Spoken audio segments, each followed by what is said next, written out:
अस्सलाम वालेकुम। आज का जो हमारा टॉपिक है वो है पर्सपेक्टिव इन मॉडर्न साइकोलॉजी। आज हम सिर्फ ये समझेंगे कि पर्सपेक्टिव क्या होते हैं और थोड़ा थोड़ा हर एक पर्सपेक्टिव का ओवरव्यू लेंगे। इसके बाद मैं हर एक पर्सपेक्टिव की अलग से वीडियोस बनाऊंगा। आज हम देखेंगे कि पर्सपेक्टिव होते क्या हैं और कौन सा पर्सपेक्टिव सबसे ज़्यादा बेहतर है। तो चलें शुरू करते हैं। Perspective in psychology. पर्सपेक्टिव होता क्या है? देखें, हम ह्यूमन बिहेवियर को लेते हैं तो ह्यूमन बिहेवियर को समझने के लिए बहुत सारे तरीके होते हैं, डिफरेंट तरह की थिंकिंग होती हैं। तो उन तरीकों को हम पर्सपेक्टिव कहते हैं कि हम किस किस तरह से एक ह्यूमन बिहेवियर को देख सकते हैं या समझ सकते हैं। जो साइकोलॉजिस्ट हैं, रिसर्चर हैं, वो यूज़ करते हैं काफ़ी तरह के पर्सपेक्टिव ह्यूमन बिहेवियर को समझने के लिए, पीपल्स की थिंकिंग को समझने के लिए, कैसे वो फील करते हैं और कैसे वो बिहेव करते हैं।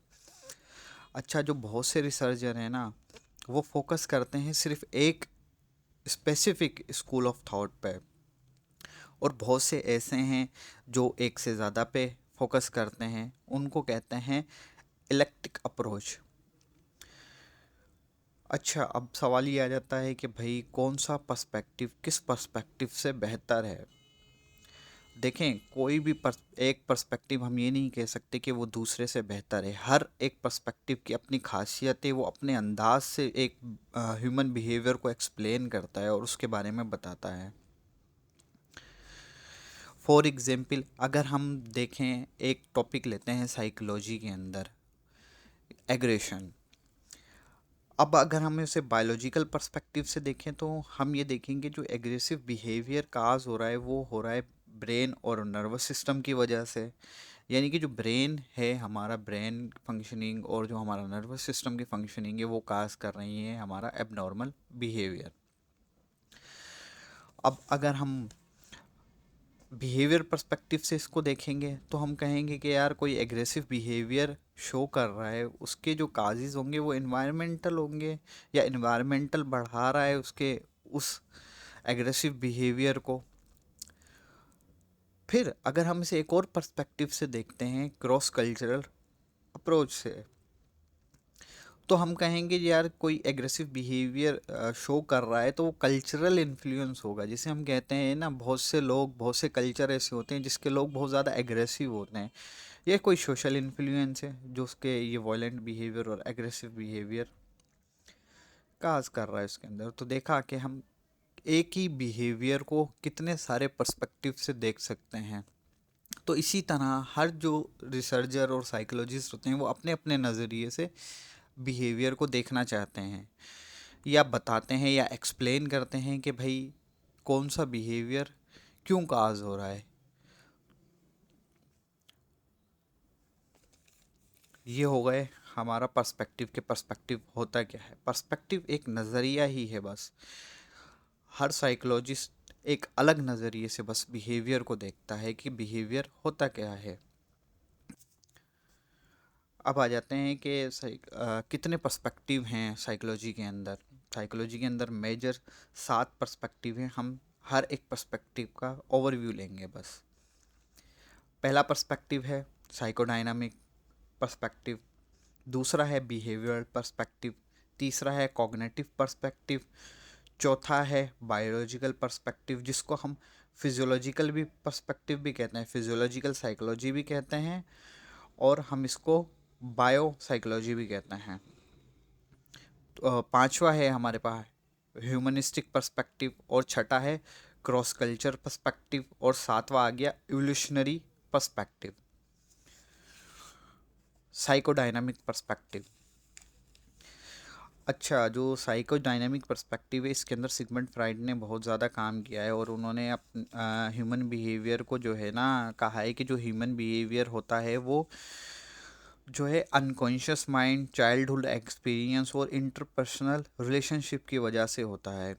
यानी कि जो हमारी जो पर्सनैलिटी और जो भी बनता है वो सिर्फ इन 3 चीज़ों से बनता है। यानी कि हमारे अनकॉन्शियस माइंड, जो हम बिहेव करते हैं या हम जो भी सोचते हैं, जो भी कुछ करते हैं वो सिर्फ अनकॉन्शियस माइंड की वजह से करते हैं या अर्ली चाइल्डहुड एक्सपीरियंस हो गए, इंटरपर्सनल रिलेशनशिप की वजह से। और इससे हम ह्यूमन बिहेवियर को समझ ही नहीं सकते, इससे हम मेंटल इलनेस को क्योर भी कर सकते हैं। अच्छा, जो फ्राइड ने कहा था कि जो हमारा माइंड है वो कंपोज होता है थ्री की एलिमेंट्स है, वो क्या होती हैं? इड, ईगो और सुपर ईगो। इड क्या होती है? Id is the part of psyche that includes all primer and unconscious desire। जो id होती है ना, वो उसके अंदर हमारी जो सब प्राइमर और अनकॉन्शियस डिज़ायर आ जाती है ना, वो आती हैं। ईगो, ईगो के अंदर हम जो है ना रियल वर्ल्ड को देखते हैं कि हमें रियल वर्ल्ड कैसा देखना चाहता है, कि फॉर एग्जांपल हमारी सोसाइटी हमें कैसा देखना चाहती है। द सुपर ईगो, ये है लास्ट पार्ट, और इसमें आ जाते हैं हमारे internalised morals, standards and ideals. यानी कि सुपर ईगो में हम ये देखते हैं कि क्या सही है और क्या गलत है, और हम सही की तरफ जाते हैं। अब आ गया second, behaviour perspective. Behaviour perspective क्या होता है? बिहेवियर जो साइकोलॉजी है वो फोकस करती है सिर्फ लर्न बिहेवियर पे, कि कैसे हम बिहेव करते हैं। इसको फाउंड किया, इसके फाउंडर हैं एडवर्ड थॉर्नडाइक और जॉन बी वॉटसन। अच्छा, बिहेवियरिज्म जो है ना, ये दूसरे पर्सपेक्टिव से अलग है। वो ऐसे है कि ये सिर्फ ऑब्जर्वेबल बिहेवियर की बात करता है, इंटरनल स्टेट की बात नहीं करता है। यानी कि जो ज़ाहिरी बिहेवियर नज़र आ रहा है तो हम बस उसकी बात करेंगे। अच्छा, जो बिहेवियर पर्सपेक्टिव में हम देखते हैं कि कैसे बिहेवियर सीखा जाता है और कैसे किसी बिहेवियर को बढ़ाया जाता है, या किस तरीके से हम किसी बिहेवियर को वो कर सकते हैं, अडॉप्ट कर सकते हैं। अच्छा, जो बिहेवियर पर्सपेक्टिव ये प्रिंसिपल है, ये भाई अप्लाइड होता है मेंटल हेल्थ सेटिंग्स में। थेरेपिस्ट और काउंसलर इस टेक्निक्स को यूज़ करते हैं कि कैसे वो क्योर कर सकें इलनेस को। जो बिहेवियर फंक्शनिंग है उसको कैसे बेहतर किया जा सकता है किसी की। थर्ड आ जाता है हमारे पास कॉग्निटिव पर्सपेक्टिव। ये बात करता है, ये सिर्फ फोकस करता है मेंटल प्रोसेसेस पे, जैसे कि मेमोरी हो गई, थिंकिंग हो गई, प्रॉब्लम सॉल्विंग हो गई, लैंग्वेज हो गई, डिसीजन मेकिंग हो गई। अच्छा, जो इन इसमें जो काम किया है कॉग्निटिव पर्सपेक्टिव में, वो जीन पियागेट और एल्बर्ट बेंड्यूरा ने किया है। अच्छा, जो कॉग्निटिव साइकोलॉजिस्ट हैं ये एक मॉडल का यूज़ करते हैं जिसको कहते हैं इंफॉर्मेशन प्रोसेसिंग मॉडल। इसमें क्या होता है? इसमें ये देखते हैं कि कैसे हम इंफॉर्मेशन लेते हैं, प्रोसेस करते हैं, स्टोर करते हैं और उसको यूटिलाइज करते हैं। अब चौथा पर्सपेक्टिव आ जाता है जिसको कहते हैं हम बायोलॉजिकल पर्सपेक्टिव। इसको हम बायोसाइकोलॉजी के नाम से भी जानते हैं और फिजियोलॉजिकल साइकोलॉजी के नाम से भी जानते हैं। ये सिर्फ जो है ना फिजिकल और बायोलॉजिकल बेसिस ऑफ बिहेवियर की बात करता है। रिसर्चर जो है ना बायोलॉजिकल पर्सपेक्टिव में, वो देखेंगे साइकोलॉजी को कि जैसे भाई जेनेटिक्स कैसे इन्फ्लुएंस करती है बिहेवियर को, या किसी ब्रेन का पार्ट अगर डैमेज हो जाए तो वो कैसे इफ़ेक्ट करता है हमारी पर्सनैलिटी पे। और जो ये ज़्यादातर इनके जो टॉपिक्स होते हैं ना बायोलॉजिकल पर्सपेक्टिव वाले, वो न्यूरो नर्वस सिस्टम के बारे में होते हैं। Genetics, the brain, the immune system, endocrine system, इन पर ये इन सब्जेक्ट पर ये बात करते हैं, और इनका इंटरेस्ट इन्हीं सब्जेक्ट्स पर होता है कि कैसे ये सारी चीज़ें एक ह्यूमन बीइंग के बिहेवियर पे इफ़ेक्ट करती हैं। Fifth, the humanistic perspective. अच्छा, ये 1950 में एक और नया जो है ना स्कूल ऑफ थॉट आया था जिसको कहा गया ह्यूमनिस्टिक साइकोलॉजी। अच्छा, इसमें जो काम किया था ना, जो इस पे ह्यूमनिस्टिक पर्सपेक्टिव है, वो थे कार्ल रोजर्स और अब्राहम मैस्लो। जो ह्यूमनिस्टिक पर्सपेक्टिव है ना, ये जोर देता है कि किस तरह से हमारी जो मोटिवेशन है हमारे थॉट्स और बिहेवियर को चेंज करती हैं। ह्यूमनिस्टिक जो पर्सपेक्टिव है वो फोकस करता है ड्राइव्स पे, जो इंसान को ग्रो करने में, चेंज करने में और डेवलप करने में मदद करती है, उसके पर्सनल पोटेंशियल। अब आ जाता है cross culture perspective. The cross culture psychology, ये बहुत न्यू पर्सपेक्टिव है साइकोलॉजी के अंदर। ये कुछ ही साल पहले आया है, तकरीबन 20 साल पहले।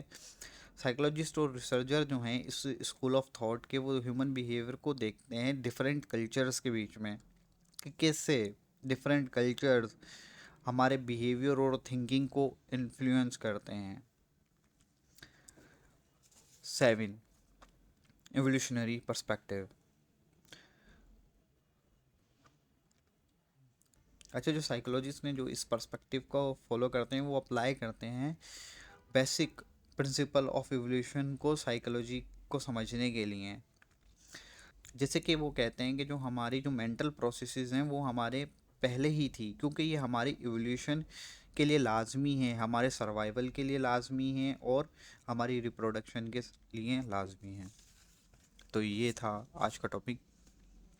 आई होप आपको पसंद आया होगा।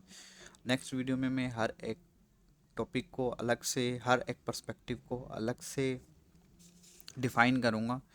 अभी थोड़ा ओवरव्यू था ये। तो thanks for watching and please subscribe.